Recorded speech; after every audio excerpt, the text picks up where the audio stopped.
Imagine waking up every day with your mind already racing, worried about what might go wrong, replaying past mistakes, anticipating disasters that barely ever happen. This restless, frantic mental noise doesn't just drain your energy, it steals your life, pulling you away from the present moment where true peace and joy exist. Overthinking is more than just a bad habit. It's a silent thief robbing your vitality, clarity, and even your health. But what if you could break free? What if the key to calm wasn't about controlling the uncontrollable, but about mastering your response to it? In this video, we dive deep into why overthinking is one of the most destructive forces in our lives, and how the ancient wisdom of Stoicism offers a powerful practical escape. Stoicism teaches us to draw a clear line between what's within our control and what isn't, and by doing so, reclaim our calm, courage, and clarity. This isn't just philosophy. It's a lifeline for anyone exhausted by their own an. You'll discover how chronic worry damages your body and relationships, how fear of failure steals your opportunities, and why transforming anxiety into action is the ultimate form of strength.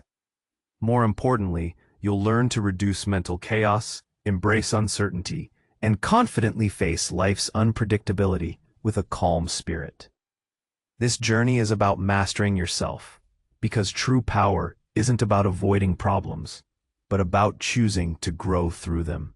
Get ready to challenge everything you thought about worry, and step into a new way of living, where the present moment reigns, your energy is yours to keep, and your mind becomes your greatest ally, not your worst enemy.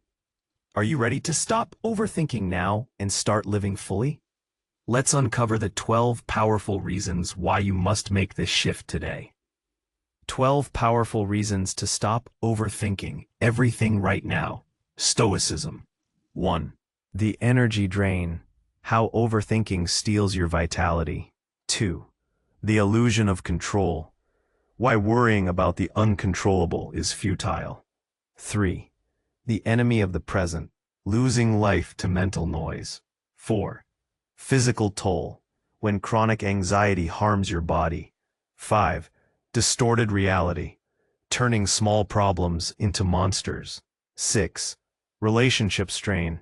How overthinking breeds misunderstandings. 7. Opportunity cost. Fear of failure that holds you back. 8. Mental fatigue. The exhaustion of constant alertness. 9. Cultivating clarity.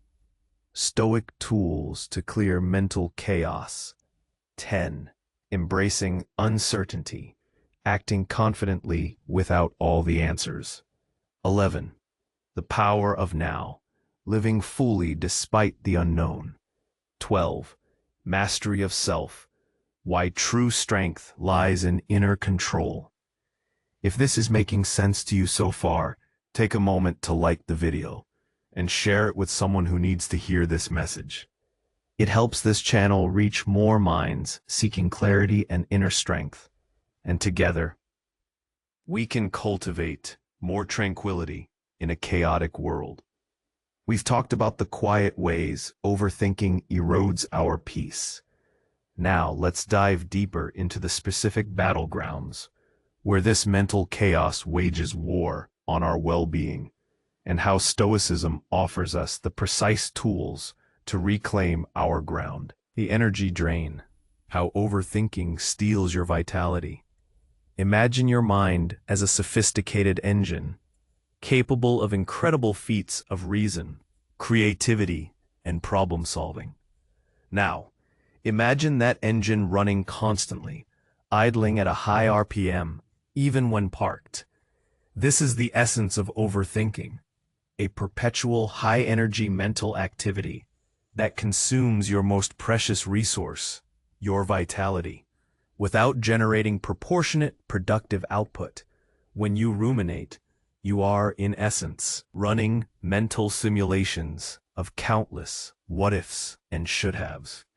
You're replaying conversations, dissecting tones, analyzing facial expressions, and crafting perfect retorts to arguments that only exist in your head.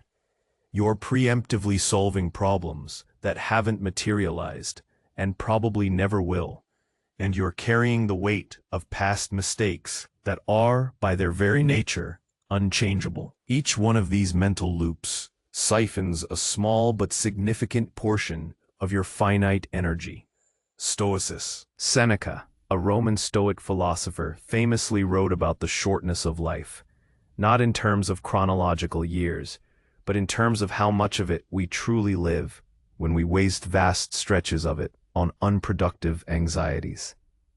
He would argue that to spend your mental energy worrying about things beyond your control is to squander your life force. It's like paying a heavy tax on future events that may never occur, leaving you with little to invest in the present moment, which is the only truly tangible asset you possess. Consider the common scenario of lying awake at night, mind racing, unable to shut down. You're physically at rest, but your mental engine is roaring, burning through fuel. You wake up feeling exhausted, not because you did anything, but because your mind did everything. This isn't merely a temporary inconvenience. Chronic mental exertion can lead to genuine physical and emotional depletion, manifesting as fatigue, irritability, lack of focus, and a general sense. The Stoic antidote to this energy drain is simple yet profoundly challenging. Direct your energy exclusively towards what is within your control. Your judgments, your actions, your responses, these are the only true domains of your power. Anything else, any external event, any outcome, any other person's opinion, lies outside your sphere of influence. To recognize this distinction is not to become passive or apathetic, but to become strategically powerful. By consciously withdrawing your mental investment from the uncontrollable, you reclaim vast reserves of energy. You learn to discern between productive thought, planning, problem-solving, creating, and destructive rumination. This doesn't mean you stop thinking deeply. It means you think effectively. You guard your mental resources, directing them with intention and wisdom, much like a skilled craftsman uses his tools precisely, without wasted motion. This conscious act of redirection is the first step in stopping the silent theft of your vitality. 2. The illusion of control. Why worrying about the uncontrollable is futile. Overthinking often stems from a deep-seated, albeit mistaken belief that if we simply worry enough or analyze enough, we can somehow prevent negative outcomes or force desired ones. This is the illusion of control, a deceptive mental trap that convinces us that our anxiety is a form of proactive engagement, a shield against the uncertainties of life. In reality, it is a self-imposed prison, binding us to a treadmill of endless analysis of things we can never truly manipulate. The core of Stoic philosophy offers a radical clarity on this very point. The dichotomy of control. Epictetus, the former slave who became a powerful Stoic teacher, asserted that some things are up to us and some are not up to us. This isn't just a philosophical maxim. It's a practical blueprint for navigating life's challenges. What is up to us? Our opinions, impulses, desires, aversions. In short, all our mental acts. What is not up to us? Our body, possessions, reputation, office, and crucially, external events and other people's actions. The futility of worrying about the uncontrollable becomes stark when viewed through this lens. When you spend countless hours agonizing over market fluctuations, the trajectory of a global pandemic, the opinions of strangers on social media, or a decision made by your boss, you are quite literally trying to control the uncontrollable. You are swimming against a current that cannot be swayed by your mental effort. This doesn't make the current change direction. It only exhausts you. Imagine trying to steer a ship by staring intensely at the rudder from the captain's cabin, never actually touching it. That's what worrying about externals amounts to. Modern life amplifies this illusion. We are bombarded with information, with crises, with competing narratives, all designed to capture our attention and often stoke our anxieties. The constant stream of news, social media updates, and endless data points can easily foster the false belief that to be informed is to be in control, and to worry is to demonstrate care. But Stoicism distinguishes between concern and worry. Concern can lead to responsible action within your sphere of influence. Worry, however, is a paralyzing, non-productive mental loop that only saps your strength and obscures your judgment. For instance, you might worry incessantly about a job interview's outcome. You've prepared, you've practiced, you've done everything within your power. Yet your mind continues to churn. What if they don't like me? What if I stumble on a question? What if someone else is better? These are all externals, beyond your control once the interview is over. Your worry doesn't change the decision-makers' minds. It only makes you miserable in the interim. The Stoic wisdom here is to radically accept reality. Recognize that certain things simply are. Your power lies not in preventing them, but in how you choose to respond.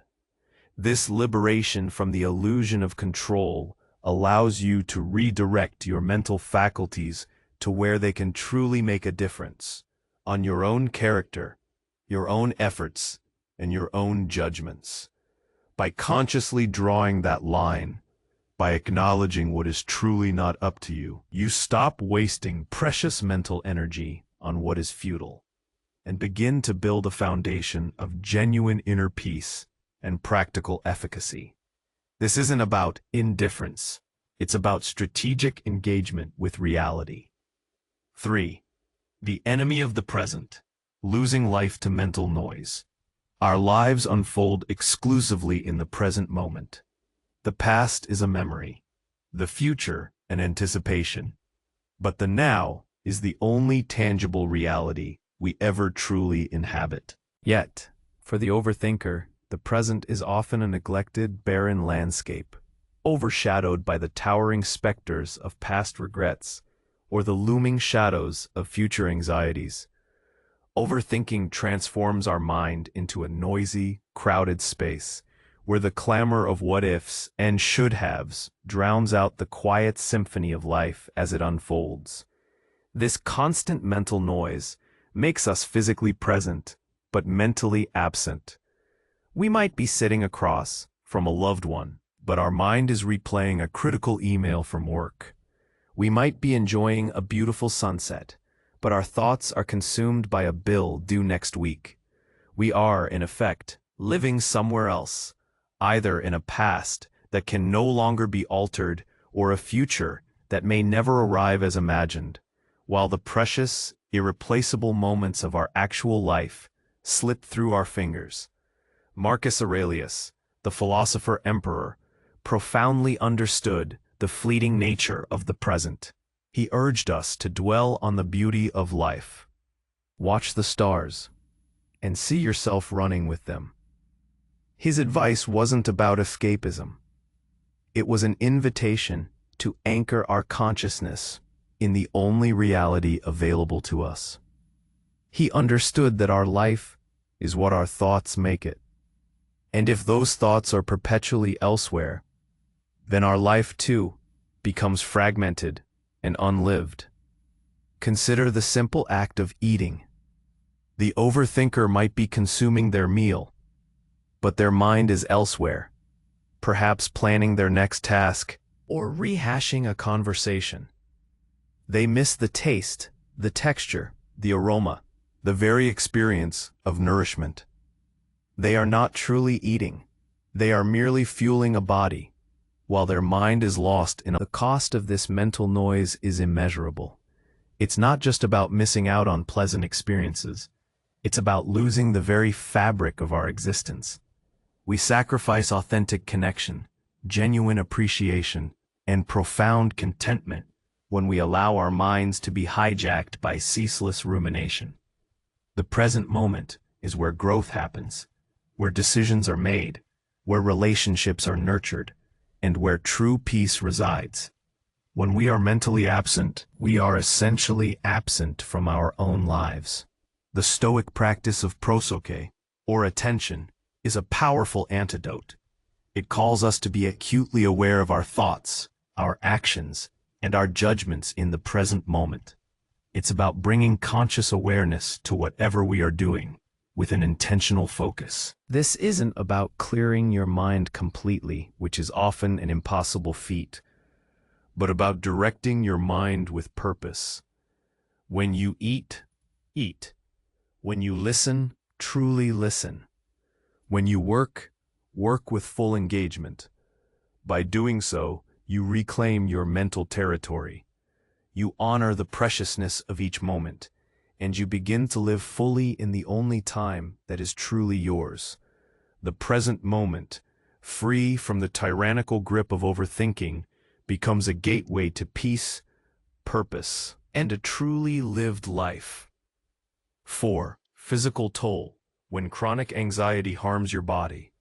The mind and body are not separate entities operating in isolation.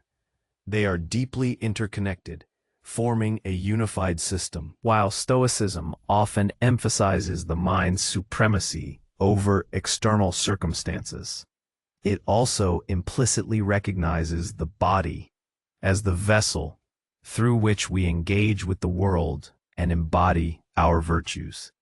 When the mind is in a constant state of turmoil due to chronic overthinking, the body inevitably bears the brunt of that internal chaos, often leading to tangible, detrimental physical consequences.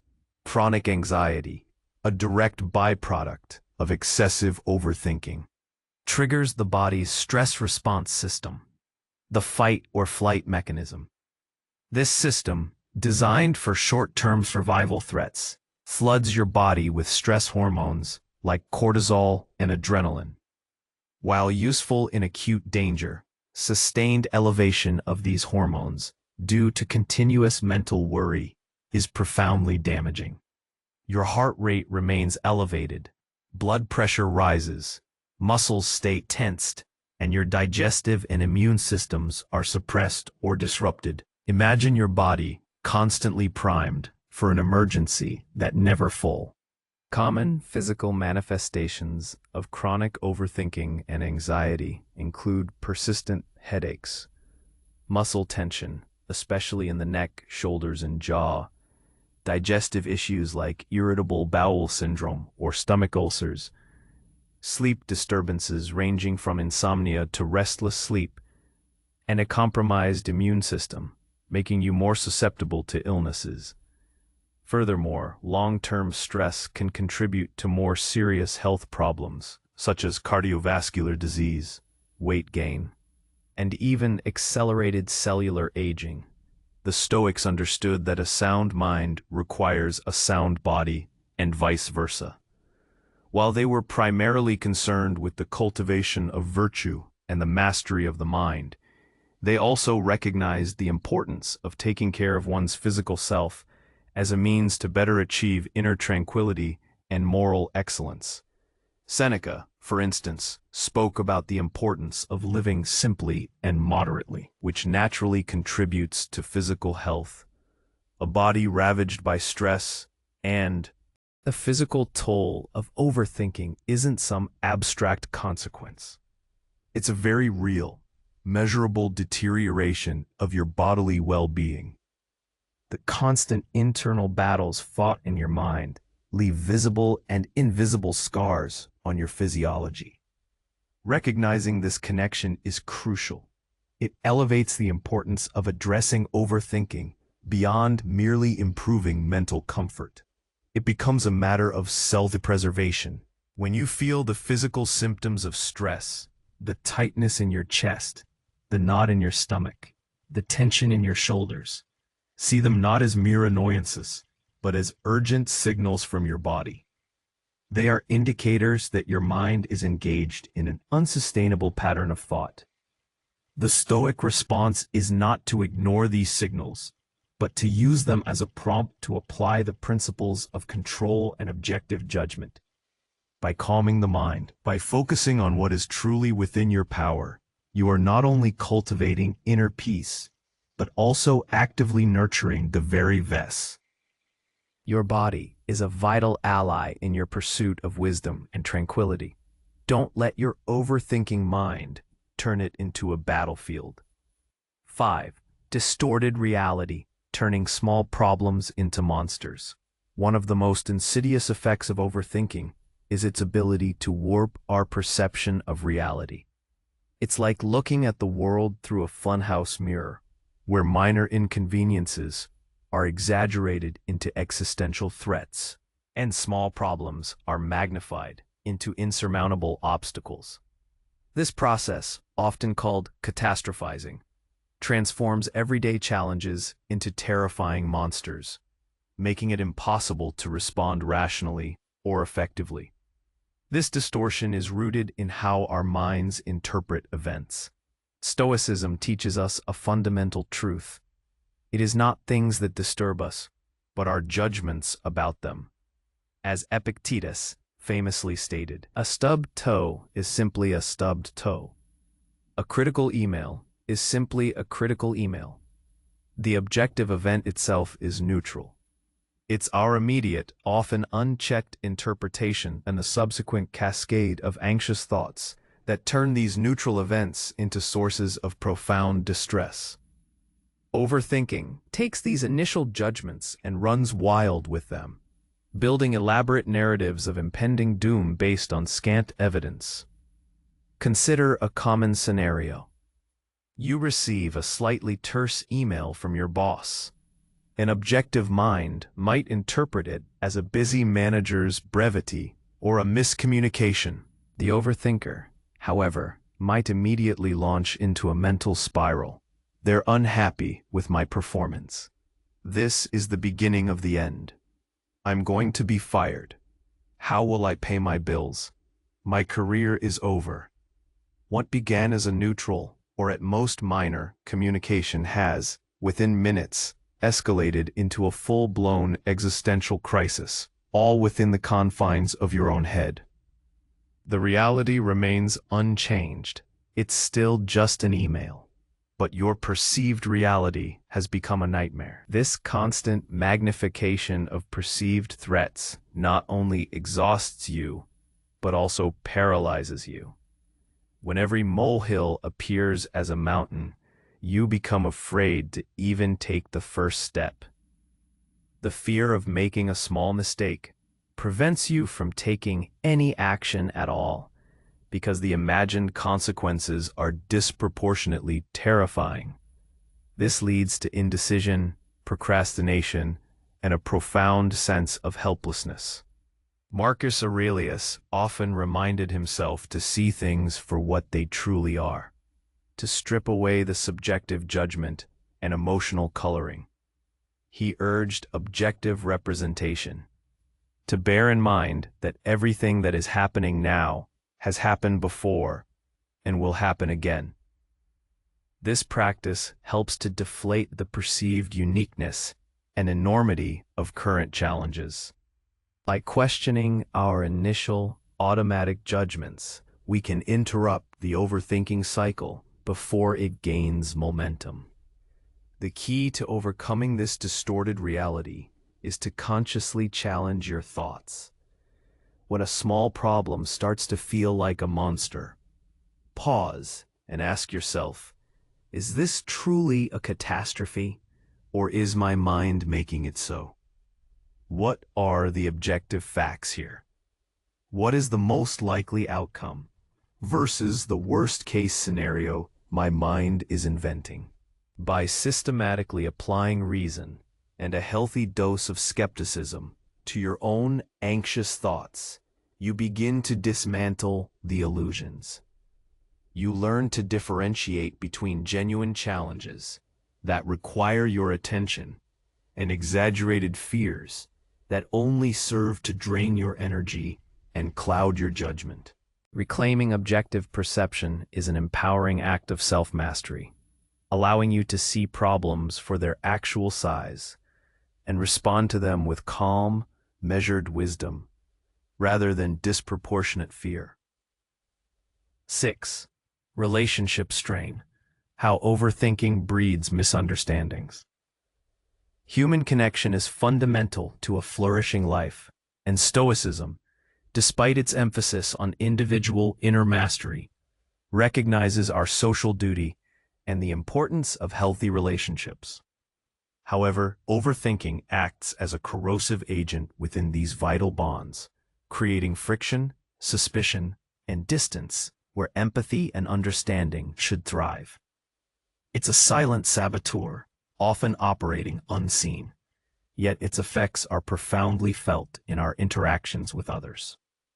When we overthink in relationships, we are frequently engaging in mental gymnastics that involve mind reading, assumption making, and replaying past interactions to dissect every nuance. We interpret casual remarks as veiled criticisms, silence as.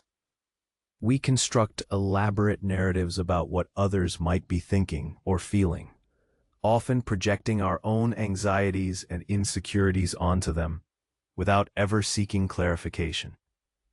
Consider the scenario of a friend not replying to your text message immediately. The overthinker's mind might race. Are they mad at me? Did I say something wrong? Are they ignoring me? Do they even value our friendship? This internal monologue can quickly escalate, leading to feelings of hurt, resentment, or anger, all based on a manufactured interpretation of a perfectly innocent situation. Meanwhile, your friend might simply be busy, driving, or asleep. This internal drama then affects how you subsequently interact with them, perhaps leading you to act defensively, withdraw, or even confront them based on your own unfounded fears. This constant second-guessing and assumption-making creates a barrier to genuine connection. True intimacy requires vulnerability, trust, and open communication.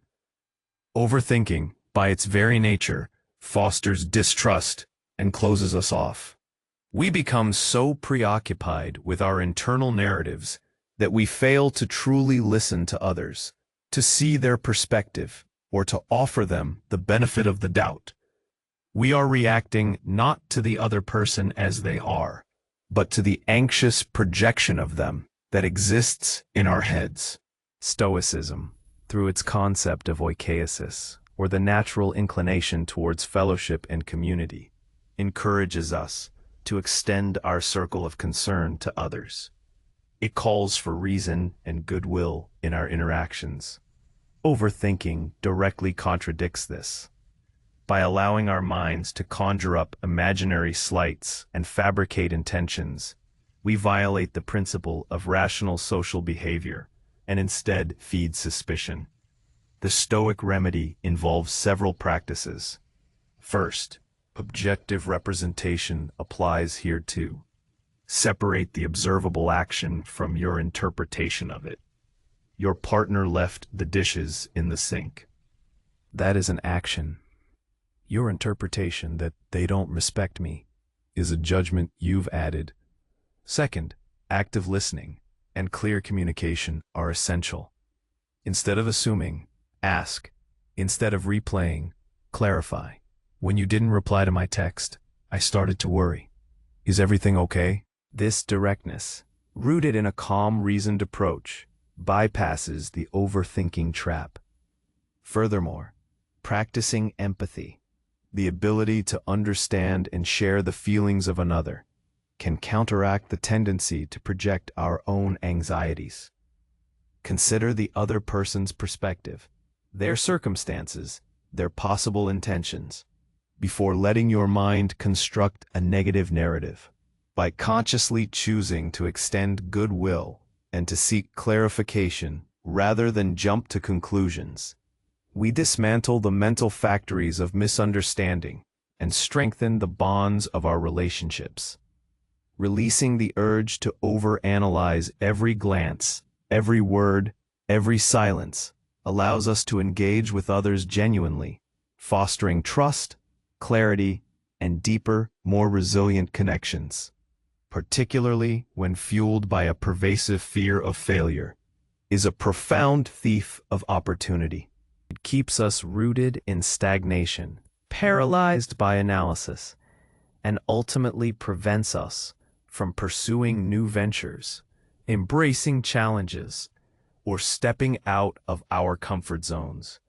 The constant internal debate, the what if it goes wrong, and am I good enough, becomes a self-imposed barrier, ensuring that we never even attempt to reach our potential. The opportunity cost of overthinking is the unlived life, the path not taken, the potential unrealized. It manifests as analysis paralysis, where the sheer volume of hypothetical negative outcomes, meticulously catalogued by an anxious mind, outweighs any potential benefit of action. We spend so much time contemplating all the ways something could fail that we never gather the courage to discover how it might succeed. Consider someone who dreams of starting their own business. The overthinker might spend months, even years, researching market trends, perfecting business plans, and envisioning every conceivable setback. What if the economy crashes? What if I run out of money? What if competitors crush me? What if I fail and everyone laughs?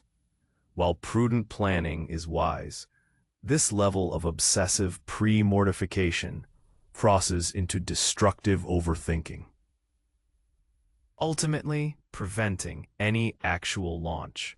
The fear of failure, amplified by endless rumination, becomes a self-fulfilling prophecy, not by causing failure, but by preventing any attempt at success. Stoicism offers a powerful counter-narrative to this fear. Courage is one of the 4 cardinal virtues, and it is intrinsically linked to action in the face of uncertainty. The Stoics understood that life is inherently unpredictable, and outcomes are rarely entirely within our control. Premeditatio malorum, the premeditation of evils, is a Stoic practice, but it's often misunderstood. It's not about dwelling on every possible disaster to prevent it. Rather, it's about calmly contemplating potential difficulties so that we can prepare ourselves mentally and emotionally to endure them, should they arise. It is about building resilience, not about avoiding action. The only true failure, from a Stoic perspective, is failing to act in accordance with virtue. If you act with wisdom, courage, justice, and temperance, if you put in your best effort, learn from setbacks, and maintain your integrity, then the external outcome, whether success or failure, by societal standards, is secondary. What matters is your character, your choices, and your commitment to doing what is right and within your power. To break free from the paralysis of overthinking and fear of failure, we must embrace this Stoic perspective. Recognize that while the outcome of any endeavor is largely an external, the effort, the learning, the experience, and the cultivation of your own character are entirely within your control. You cannot guarantee success, but you can guarantee that you will have tried, that you will have learned, and that you will have acted with courage. The practical application is to shift your focus from the imagined outcome to the immediate action. What is the very next, smallest step you can take? Take it. And then the next. Embrace the idea that setbacks are not indicators of your inadequacy, but opportunities for growth and refinement. By choosing to act despite uncertainty, by embracing the journey rather than fixating on a guaranteed destination. You reclaim the vast opportunities that overthinking once held hostage.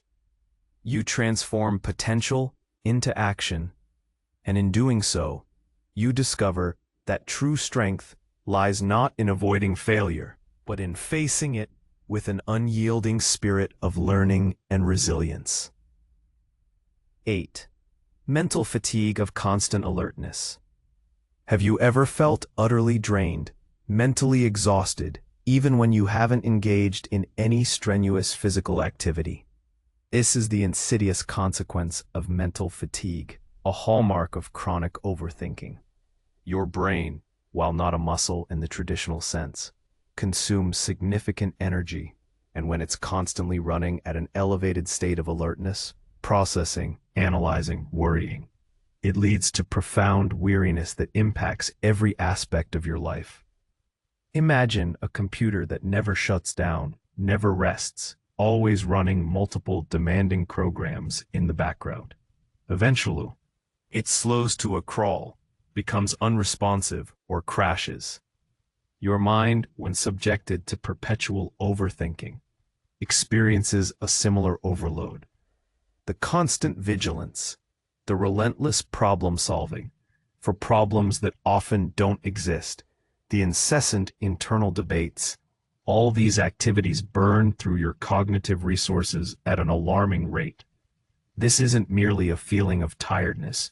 It impacts your cognitive function. Mental fatigue manifests as difficulty concentrating. Your attention span shortens, and you find it hard to focus on a single task.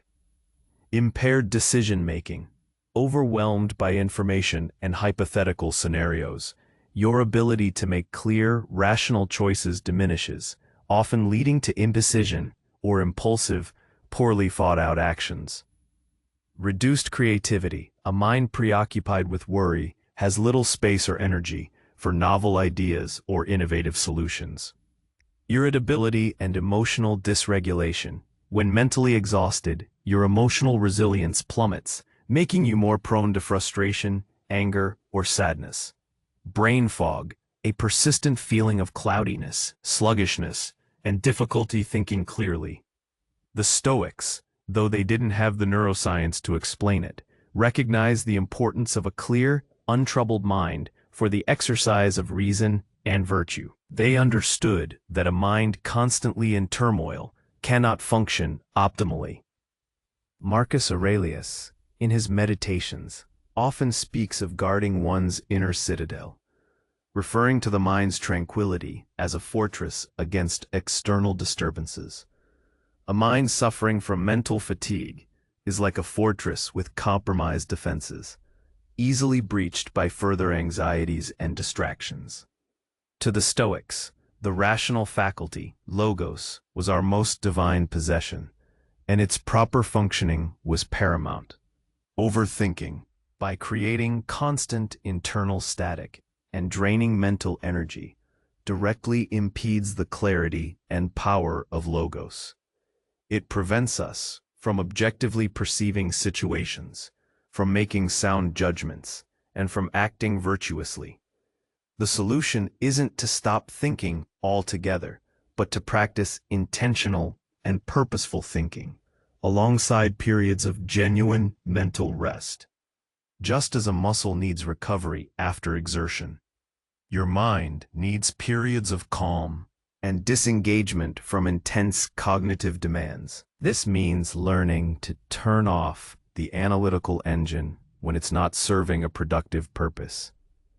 This involves establishing mental boundaries, setting aside specific times for planning or problem solving, and then consciously disengaging. It means recognizing the signs of mental overload and proactively seeking respite. This could be through moments of mindful presence, engaging in simple, non-demanding activities, or simply allowing your mind to wander without immediately attaching to a worry. By cultivating a disciplined approach to your mental activity, by recognizing the necessity of periods of mental quietude, you conserve your cognitive resources.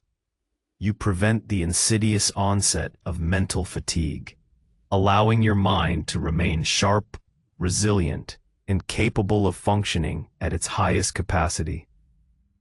Ready to face genuine challenges with clarity and strength, rather than being perpetually exhausted by self-inflicted chaos. Cultivating clarity. Stoic tools to clear mental chaos. Overthinking thrives in a state of mental chaos. A cluttered landscape where thoughts run rampant, emotions cloud judgment, and it becomes impossible to distinguish between what is important and what is trivial.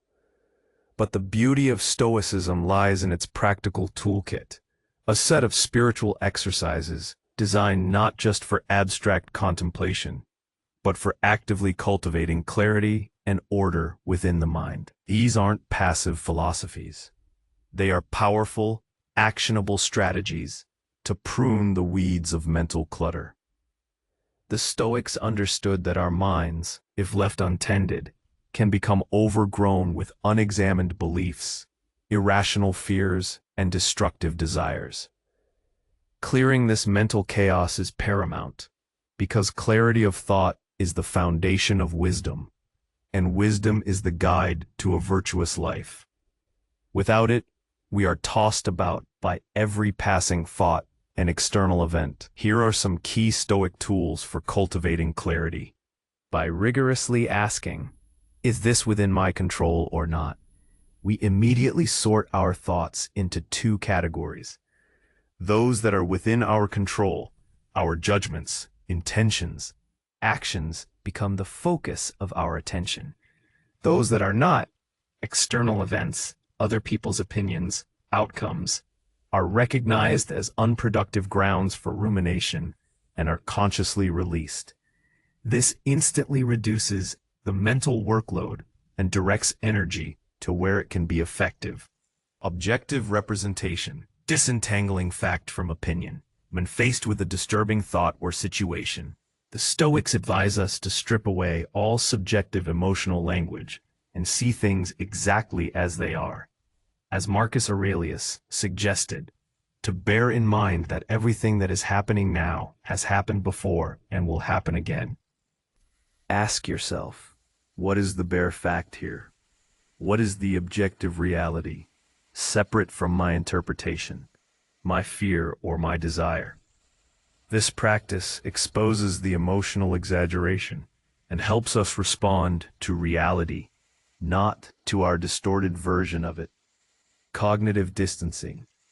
This technique involves creating a psychological distance from your thoughts.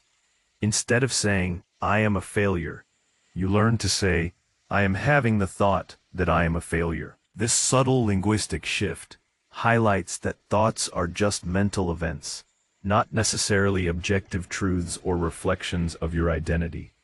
It allows you to observe your thoughts without being consumed by them, much like watching clouds pass in the sky rather than being caught in a storm. Premeditation of evils, premeditatio malorum, as discussed.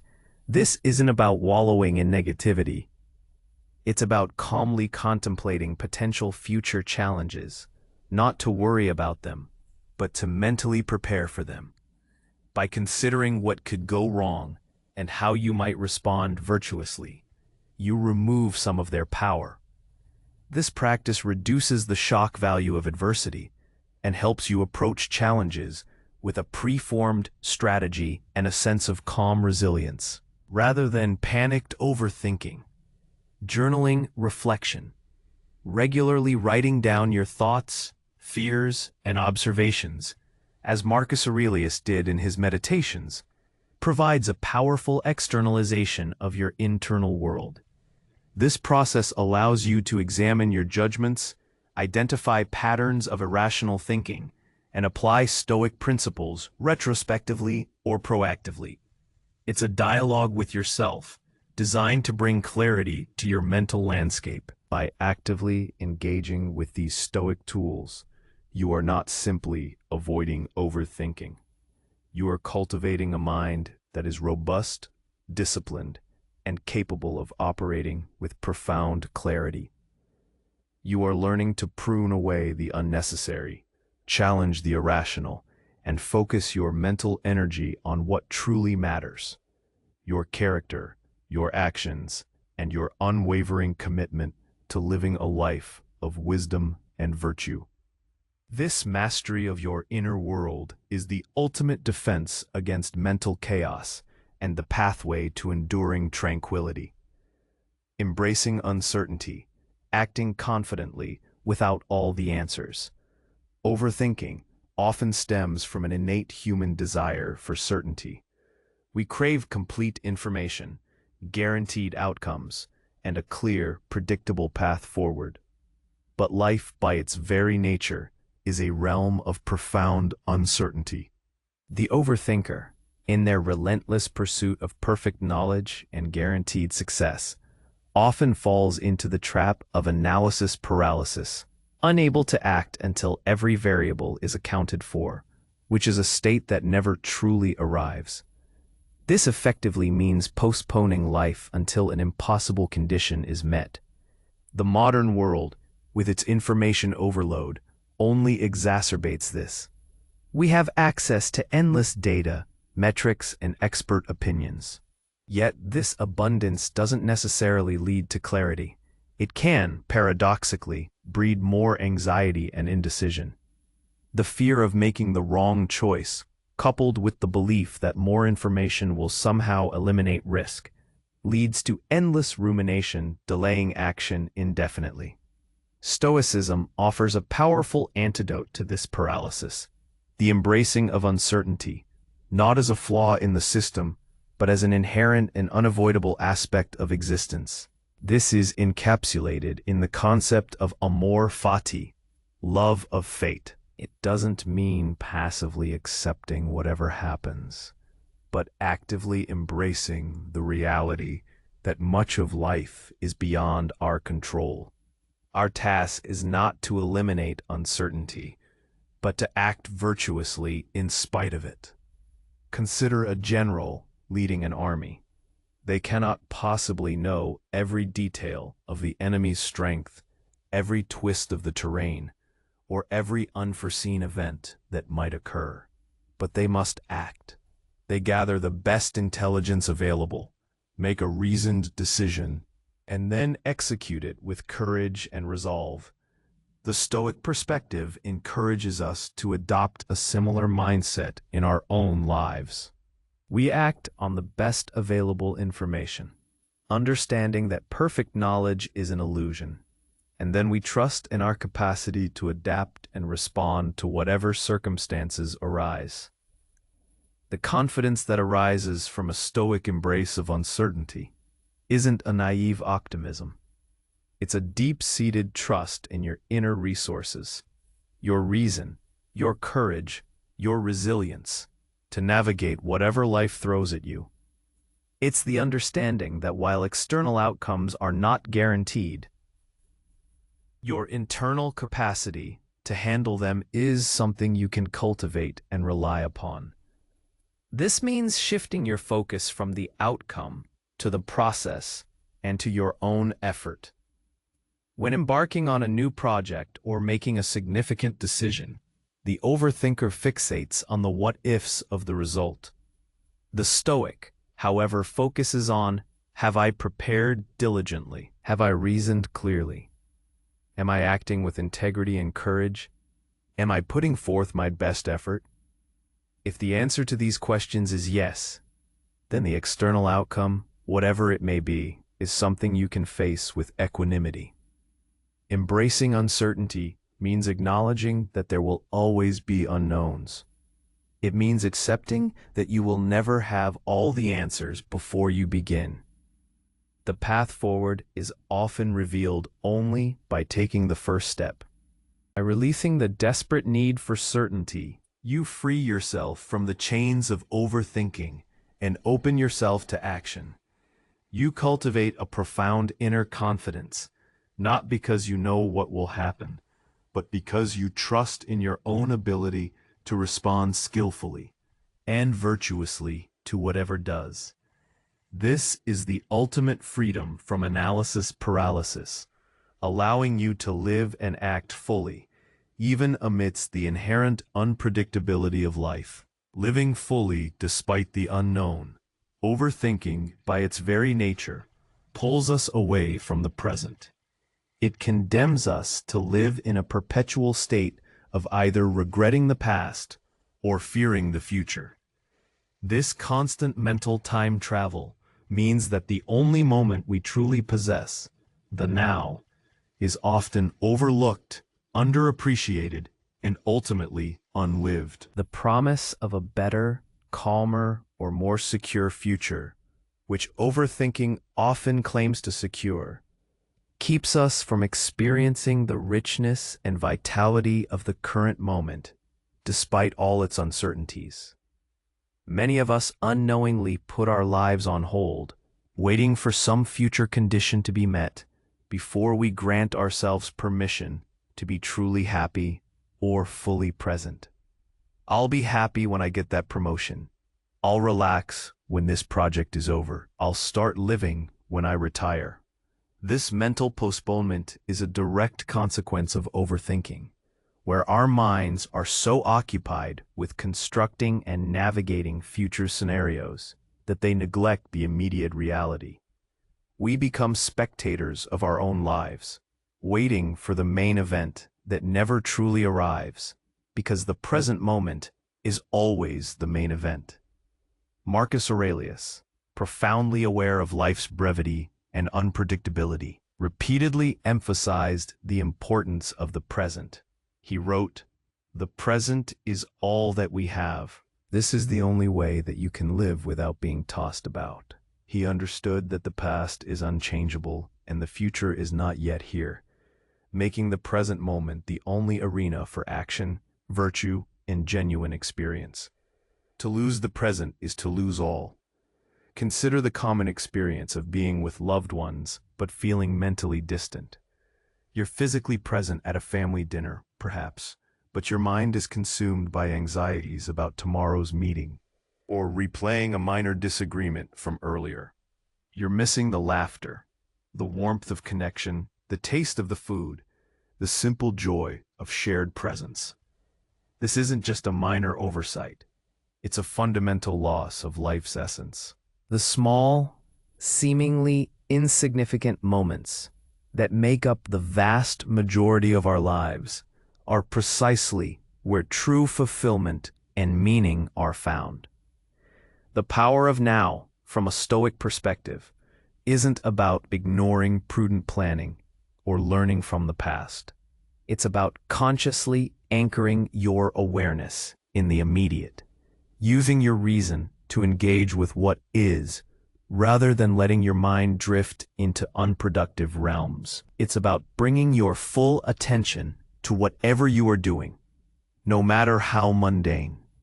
When you wash the dishes, just wash the dishes. When you walk, just walk. When you listen, truly listen. This practice, often called mindfulness in modern terms, aligns perfectly with the Stoic emphasis on prosoche, attention. By cultivating this intentional presence, you reclaim agency over your mental landscape. You cease to be a passive victim of your mind's wandering tendencies and become an active director of your attention. This allows you to appreciate the beauty in the mundane, to find purpose in your current actions, and to connect deeply with the people and experiences that fill your life, regardless of what the future may hold. Living fully, despite the unknown, means recognizing that peace and joy are not future destinations to be reached once all uncertainties are resolved, an impossible task, but rather choices to be made and states to be cultivated in the here and now. The true power lies in realizing that even amidst the inherent unpredictability of life, you can choose to be fully present, fully engaged, and fully alive in this moment. This is how you stop overthinking. Ask 12. Mastery of self, why true strength lies in inner control ultimately. All the reasons to stop overthinking converge on one profound Stoic principle: the mastery of self. Overthinking, in its myriad forms, the energy drain, the illusion of control, the distorted reality, is a symptom of a mind that is not fully under its own command. It is a sign that we have become slaves to our impulses, our anxieties, and the external world, rather than masters of our inner citadel. True strength, Stoicism teaches us, does not lie in controlling external circumstances, which are largely indifferent to our desires, but in exercising unwavering control over our own judgments, reactions, and character. The Stoics defined eudaimonia, often translated as flourishing or living well, not as a result of external fortune, but as a consequence of living in accordance with virtue. And virtue, wisdom, courage, justice. When we overthink, we are, in essence, handing over the reins of our inner life to chaotic, irrational forces. We allow fear to dictate our choices, external opinions to define our worth, and hypothetical scenarios to consume our peace. This is the antithesis of self-mastery. It is self-enslavement. Imagine a ship captain who allows the winds and waves to dictate the ship's course, instead of relying on his navigation skills and the ship's rudder. That is the overthinker, tossed about by every mental gust and emotional swell. The self-mastered individual, however, is the captain who understands the nature of the sea, who sets a course, and who skillfully adjusts the sails, knowing that while he cannot control the weather, he can control his response to it and steer his vessel with purpose. This inner control is the only true freedom we possess. Epictetus taught that we are truly free only when we desire nothing that depends on others and fear nothing that depends on others. When our happiness and tranquility are contingent on external factors, on outcomes, on other people's approval, on the absence of problems, we are perpetually vulnerable. Overthinking keeps us tethered to these external dependencies, always seeking to manipulate them with our minds, and always failing, thereby perpetuating our distress. The journey to stop overthinking is, therefore, a journey towards this profound self-mastery. It involves disciplining our judgments, actively questioning our interpretations of events, separating objective facts from emotional narratives, cultivating intentional attention, directing our focus deliberately to the present moment and to what is within our control, rather than letting it wander aimlessly or get hijacked by anxiety. Of emotional resilience, learning to observe our emotions without acting with purpose and virtue, making choices based on wisdom, courage, justice, and temperance, rather than impulsivity or fear. This is not a passive pursuit. It requires continuous effort, self-awareness, and the consistent application of Stoic principles. It means becoming the vigilant guard of your own mind, deciding what thoughts you will entertain and which ones you will dismiss. It means recognizing that your ultimate power lies not in avoiding problems, but in choosing to grow through them, to face them with an unshakable inner calm that is independent of external circumstances. The cessation of overthinking is not merely about gaining peace. It is about reclaiming your essential humanity, your rational faculty, and your capacity for true freedom. It's about taking back the reins of your life and steering your own course, guided by reason and virtue. When you master your inner world, when you cease to be a slave to your own anxious mind, you uncover a strength, This mastery of self is the ultimate reward, transforming you from a prisoner of your thoughts into the architect of your destiny. So, There you have it.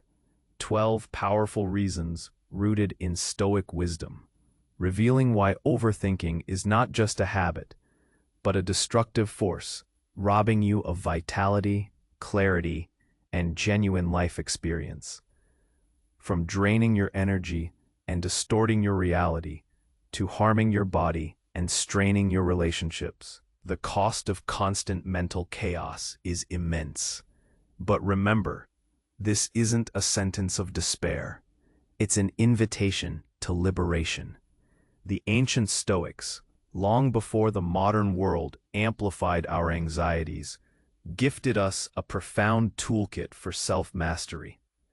They understood that true power doesn't come from controlling the uncontrollable, but from mastering your response to it. Your mind, your judgments, your actions, these are your true domain. Marcus Aurelius once wrote, "You have power over your mind, not outside events. Realize this, and you will find strength." This isn't just a comforting thought, it's a practical truth. When you choose to direct your attention with purpose, to challenge your distorted judgments, to live fully in the present, and to embrace uncertainty with courage, you begin to reclaim your inner citadel. You stop being a victim of your own thoughts and start becoming the conscious architect of your life.